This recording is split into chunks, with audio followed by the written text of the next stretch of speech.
কম দাম, durability, dissent performance এবং ভালো মাইলেজের জন্য বাংলাদেশের বাজারে 125 সিসি সেগমেন্টের বাইকগুলোর জনপ্রিয়তা অনেক বেশি। তবে বাংলাদেশে শুধুমাত্র এখন শুধু ভালো মাইলেজ এবং কমফোর্টেবল 125 সিসির বাইক নয়, অনেক ফিচার্স লোডেড 125 সিসির বাইকও অ্যাভেলেবেল আছে। তবে বর্তমানে বাংলাদেশের বাজারে মাত্র 2 থেকে 3টি 125 সিসির বাইক রাজত্ব করছে। তাই পিছিয়ে পড়া ব্র্যান্ডগুলো আগামী কয়েক মাসের মধ্যেই এই সেগমেন্টে বাংলাদেশের বাজারে কিছু ফিউল ইফিশিয়েন্ট এবং ফিচার্স লোডেড বাইক লঞ্চ করতে পারে। এই ভিডিওতে আমি আপনাদেরকে 125 সিসি সেগমেন্টের এমন 3টি বাইক সম্পর্কে জানিয়ে দেব যেগুলো খুব শীঘ্রই বাংলাদেশের বাজারে লঞ্চ করা হতে পারে। তো চলুন সকল বাজে কথা বাদ দিয়ে ভিডিওটি শুরু করা যাক। তো আমাদের লিস্টে তৃতীয় অবস্থানে থাকবে বাজাজ ফ্রিডম 125। এই বাইকটি দুনিয়ার প্রথম বাইক যেটা সিএনজি এবং পেট্রোল দুটি ফিউল দিয়েই চলবে। সরি। এর আগেও অনেক মেকানিকই পেট্রোল বাইককে সিএনজিতে কনভার্ট করেছে, তবে কোনো ব্র্যান্ডের অফিসিয়ালি লঞ্চ করা এটাই সর্বপ্রথম বাইক যেটা পেট্রোল এবং সিএনজি দুটি ফিউল দিয়েই চলবে। আর এই ইউনিক কনসেপ্টের কারণে এই বাইকটি যদি বাংলাদেশের বাজারে লঞ্চ করা হয় তাহলে নিঃসন্দেহে প্রচুর জনপ্রিয়তা পাবে। নিঃসন্দেহে তুই ঠিক কথা বলেছিস। বাজাজ ফ্রিডমের মোট 3টি ভেরিয়েন্ট আছে। এগুলো হলো freedom NG04 drum, freedom NG04 drum LED এবং ফ্রিডম NG04 ডিক্স এলইডি। এগুলোর মধ্যে ফ্রিডম NG04 ড্রামের সামনে ব্যবহার করা হয়েছে হ্যালোজেন হেডল্যাম্প, আর বাকি দুটি বাইকের সামনে আছে এলইডি হেডল্যাম্প। আর NG04 ডিক্স এলইডি ভেরিয়েন্টে ব্যবহার করা হয়েছে ফুল ডিজিটাল এলসিডি ডিসপ্লে, যেখানে সকল বেসিক ইনফরমেশনের সাথে সাথে আছে ব্লুটুথ কানেক্টিভিটি, যার ফলে আপনি আপনার স্মার্টফোনকেও মিটারের সাথে কানেক্ট করতে পারবেন এবং সেখানে বেশ কিছু বেসিক ইনফরমেশন পেয়ে যাবেন। তবে ড্রাম ভেরিয়েন্ট এবং ড্রাম এলইডি ভেরিয়েন্টে ব্যবহার করা হয়েছে নামমাত্র ফুল ডিজিটাল মিটার, যেটাতে কিছু বেসিক ইনফরমেশন শো করে, সেরকম কোনো স্পেসিফিক ফিচার্স নেই। আর ব্লুটুথ কানেক্টিভিটি তো অনেক দূরের কথা। এবং ড্রাম ভেরিয়েন্টের সামনে এবং পিছনে 80/100 সেকশনের সিকন চাকা ব্যবহার করা হয়েছে। তবে ড্রাম এলইডি এবং ডিক্স এলইডি ভেরিয়েন্টের সামনে 90 এবং পিছনে 120 সেকশনের মোটা চাকা ব্যবহার করা হয়েছে। মানে পালসার 150 ডাবল ডিক্সে যে সাইজের চাকা ব্যবহার করা হয়েছে এই বাইক দুটিতেও একই চাকা দেয়া হয়েছে। ড্রাম ভেরিয়েন্টের বাইকগুলোর সামনে এবং পিছনে 130 মিলিমিটারের ড্রাম ব্রেক ব্যবহার করা হয়েছে। তার সাথে আছে সিবিএস অর্থাৎ কম্বাইন্ড ব্রেকিং সিস্টেম, যার ফলে পিছনের ব্রেকটি ধরলে দুটি ব্রেকই সমানভাবে কাজ করবে। আর ডিক্স ভেরিয়েন্টের সামনে ব্যবহার করা হয়েছে 240 মিলিমিটারের ডিক্স ব্রেক আর পিছনে 130 মিলিমিটারের ড্রাম ব্রেক, আর এটাতেও আছে সিবিএস। যাই হোক, এবার চলে আসি মেইন পয়েন্ট ইঞ্জিনে। বাইকটির ইঞ্জিন হিসাবে ব্যবহার করা হয়েছে 124.58 সিসির 4 স্ট্রোক সিঙ্গেল সিলিন্ডার 2 ভ্যালভের এয়ারকুলড পেট্রোল ইঞ্জিন, যেটা সিএনজিতেও চলতে পারবে। আর এটাতে সিএনজি থেকে পেট্রোল এবং পেট্রোল থেকে সিএনজিতে শিফট করার জন্য একটা স্পেসিফিক সুইচ দেওয়া আছে। যাই হোক, এটার ইঞ্জিন সর্বোচ্চ 9.3 হর্স পাওয়ার এবং 9.7 নিউটন মিটার টর্ক উৎপাদন করতে সক্ষম, যেগুলো একটা 125 সিসির বাইক হিসেবে ডিসেন্ট, যথেষ্ট না। আর সিএনজিতে এটার টপ স্পিড পাওয়া যায় 90 কিলোমিটার পার আওয়ার এবং পেট্রোল ব্যবহার করে এটার টপ স্পিড পাওয়া যায় 93 কিলোমিটার পার আওয়ার পর্যন্ত। তবে সবচেয়ে মজার ব্যাপার হলো এটা 1 কেজি সিএনজিতে 102 কিলোমিটার পথ চলতে পারে। মানে এই বাইকটি বাংলাদেশে আসলে আপনি 120 টাকা খরচ করে 100 কিলোমিটার পথ চলতে পারবেন। ভারতে এই বাইকটির টপ ভেরিয়েন্টের দাম 1,11,000 রুপি। সেই হিসাবে বাংলাদেশে আসলে এটার আনুমানিক বাজার মূল্য হবে 1,80,000 টাকা। তোবা তোবা তোবা, তারা মুড খারাপ করে দিয়া। এরপর দ্বিতীয় অবস্থানে থাকবে হন্ডা সিবি 125 হর্নেট। এই বাইকটি রিসেন্টলি লঞ্চ হওয়া হন্ডার একটি ফিচার্স লোডেড 125 সিসি সেগমেন্টের বাইক। আর হাইটেক ফিচার্স, ভালো মাইলেজ এবং কমফোর্টনেসের কারণে এই বাইকটি ভারতের বাজারে খুব কম সময়েই প্রচুর জনপ্রিয়তা পেয়েছে। আর এসপি 125 ছাড়া বাংলাদেশের বাজারের 125 সিসি সেগমেন্টে যেহেতু হন্ডা সেরকম কোনো বাইক অ্যাভেলেবেল নেই, তাই এই বাইকটি খুব শীঘ্রই বাংলাদেশের বাজারেও লঞ্চ করা হতে পারে। আপনাদের একটা কনফিউশন দূর করে দেই, অনেকেই বলছেন এটা হিরো এক্সট্রিম 125 আর এর ডিজাইন থেকে কপি করা হয়েছে, কিন্তু বাস্তবে এরকমটা একদমই না। আসলে হন্ডা সিবি 125 হর্নেটের ডিজাইন নেওয়া হয়েছে হন্ডা সিবি 1000 হর্নেট থেকে। মানে হন্ডা সিবি 1000 হর্নেট থেকে ইন্সপায়ার্ড হয়ে এই বাইকটি বানানো হয়েছে।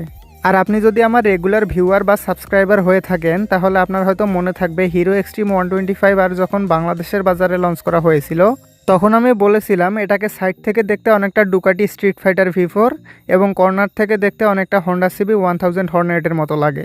তো এখন কে কাকে কপি করেছে আপনারাই বুঝে নিন। বুঝো না এই ব্যাপারটা। যাই হোক, বাইকটির ইনস্ট্রুমেন্ট ক্লাস্টার হিসেবে ব্যবহার করা হয়েছে full digital colour TFT display, যেখানে RPM meter, speedometer, odometer, trip meter, gear position indicator, service reminder, ABS indicator সহ এমনিতে তো সকল বেসিক ইনফরমেশন শো করে। তার সাথে আছে ব্লুটুথ কানেক্টিভিটি, যার ফলে আপনি আপনার স্মার্টফোনকে এই মিটারের সাথে কানেক্ট করতে পারবেন এবং সেখানে বেশ কিছু বেসিক ইনফরমেশন পেয়ে যাবেন, কল অ্যালার্ট এবং SMS অ্যালার্ট সহ। তাছাড়া বাইকটিতে টার্ন বাই টার্ন নেভিগেশনও আছে। যাই হোক, বাইকটির ফ্রন্ট টায়ার হিসেবে ব্যবহার করা হয়েছে 80/100 সেকশনের টিউবলেস টায়ার এবং পিছনে ব্যবহার করা হয়েছে 110/80 সেকশনের টিউবলেস টায়ার। মানে টিভিএস অ্যাপাচি RDR 160তে যে সাইজের টায়ার ব্যবহার করা হয়েছে এই বাইকটিতেও একই টায়ার দেওয়া হয়েছে। এবং বাইকটির ফ্রন্ট সাসপেনশন হিসেবে ব্যবহার করা হয়েছে আপসাইড ডাউন ফ্রগস, আর এটা ভারতের বাজারের একমাত্র 125 সিসির বাইক যেটা সামনে আপসাইড ডাউন ফ্রগস ব্যবহার করা হয়েছে। এবং এটার ডায়ামিটার 30 মিলিমিটার আর স্ট্রোক 115 মিলিমিটার। হন্ডা আরও একটা বড় চমক দেখিয়েছে এটার ব্রেকিং সিস্টেমে। বাইকটির ব্রেকিং সিস্টেম হিসেবে সামনে ব্যবহার করা হয়েছে 240 মিলিমিটারের ডিস্ক ব্রেক এবং পিছনে ব্যবহার করা হয়েছে 130 মিলিমিটারের ড্রাম ব্রেক। তার সাথে আছে single channel anti lock braking system বা ABS। হন্ডা CB 125 হর্নেটের ইঞ্জিন হিসেবে ব্যবহার করা হয়েছে 4 স্ট্রোক সিঙ্গেল সিলিন্ডার 2 ভ্যালভের এয়ার কুলড SOHC BS6 কমপ্ল্যান্ডের প্রোগ্রামড ফিউল ইনজেক্টেড ইঞ্জিন, যেটা ডিসপ্লেসমেন্ট 123.94 সিসি। আর এই ইঞ্জিনটি সর্বোচ্চ 10.99 হর্স পাওয়ার @7500 RPM এবং 11.2 নিউটন মিটার টর্ক @6000 RPM উৎপাদন করতে সক্ষম। আর বাইকটির ফিউল সাপ্লাই সিস্টেম হিসেবে যেহেতু ব্যবহার করা হয়েছে PGM-FI অর্থাৎ প্রোগ্রামড ফিউল ইনজেকশন সিস্টেম, তাই এটা অ্যাপ্রক্সিমেটলি প্রতি লিটার পেট্রোলে সিটিতে 50 এবং হাইওয়েতে 55 কিলোমিটার পথ যাবে। এবং ভারতেই যেহেতু এটার এক্স-শোরুম প্রাইস 1,12,000 রুপি, সেই হিসাবে বাংলাদেশের বাজারে আসলে এটার আনুমানিক বাজার মূল্য হবে 1,75,000 থেকে 1,80,000 টাকা। সর্বশেষ প্রথম অবস্থানে থাকবে বাজাজ পালসার 125। বাজাজ কোম্পানির পালসার সিরিজ নিঃসন্দেহে বাংলাদেশের বাজারে সবচেয়ে জনপ্রিয় বাইক সিরিজ। তবে আজ থেকে বেশ কয়েক বছর আগে ভারতের বাজারে পালসার 125 লঞ্চ হলেও সেই বাইকটি এখনও বাংলাদেশের বাজারে অফিসিয়ালি লঞ্চ করা হয়নি।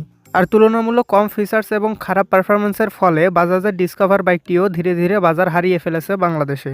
তাই বাজাজ তাদের হারিয়ে যাওয়া বাজার ফিরিয়ে আনতে পালসার NS 125কে বাংলাদেশের বাজারে লঞ্চ করেছিল, কিন্তু বাইকটি একদমই জনপ্রিয়তা পায়নি।